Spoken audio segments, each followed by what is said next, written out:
2007 সালের 11 জানুয়ারি বাংলাদেশের ইতিহাসে এমন একদিন যেদিন দৃশ্যত জরুরি অবস্থা জারি হলেও বাস্তবে ঘটেছিল এক নীরব ক্ষমতা দখল।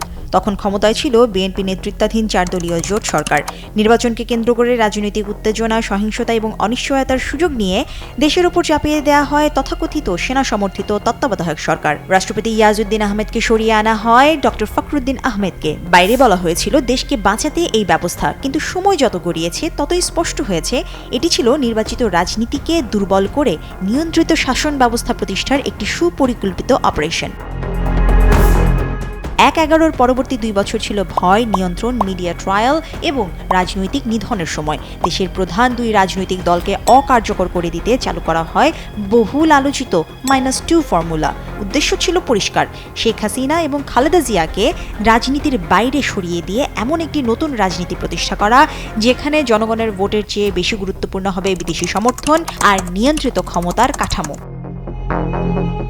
প্রায় 2 দশক পর সেই 1/11 নিয়ে আবারও শুরু হয়েছে নতুন আলোচনা। সরকার আনুষ্ঠানিকভাবে মনে করছে এটি কেবল রাজনৈতিক পরিবর্তন নয়, বরং সাংবিধানিক কাঠামোর বাইরে গিয়ে সংঘটিত এক পরিকল্পিত ক্ষমতা দখল।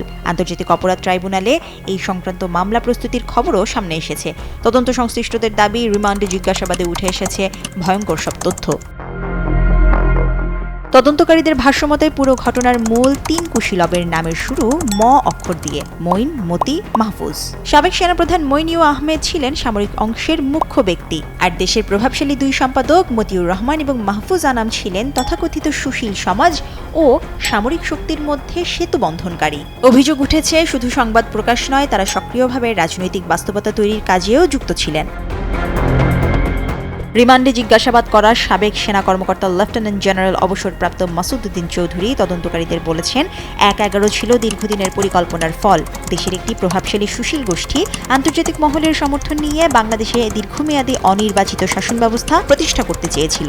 রাজনৈতিক দলগুলোর প্রতি মানুষের আস্থা ধ্বংস করে বিরাজনীতিকরণের পরিবেশ তৈরি করাই ছিল তাদের মূল লক্ষ্য।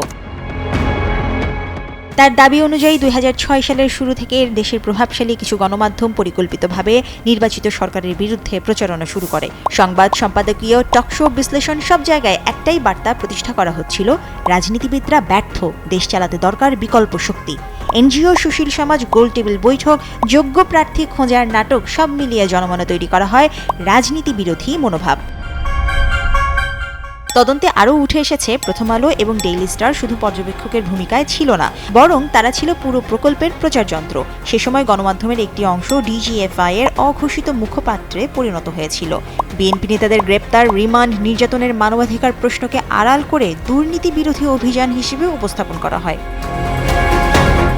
সাবেক ডিজিএফআই প্রধান জেনারেল অবসরপ্রাপ্ত মামুন খালেদ তদন্তকারীদের জানিয়েছেন 2007 সালের 8 জানুয়ারি সেনা সদরে তৎকালীন সেনাপ্রধান মইনুল আহমেদের সঙ্গে 2 সম্পাদকের দীর্ঘ সময় ধরে বৈঠক হয়। সেখানে ক্ষমতা পরিবর্তনের রূপরেখা, রাষ্ট্রপতির ভাষণ, পরবর্তী সরকার কাঠামো সবকিছু নিয়েই আলোচনা করা হয় বলে দাবি করা হয়েছে।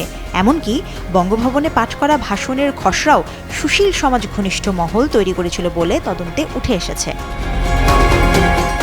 প্রশ্ন উঠেছে, 1/11 কি সত্যিই দেশ রক্ষার উদ্যোগ ছিল, নাকি গণতন্ত্রকে নিয়ন্ত্রণে নেয়ার সুপরিকল্পিত অপারেশন?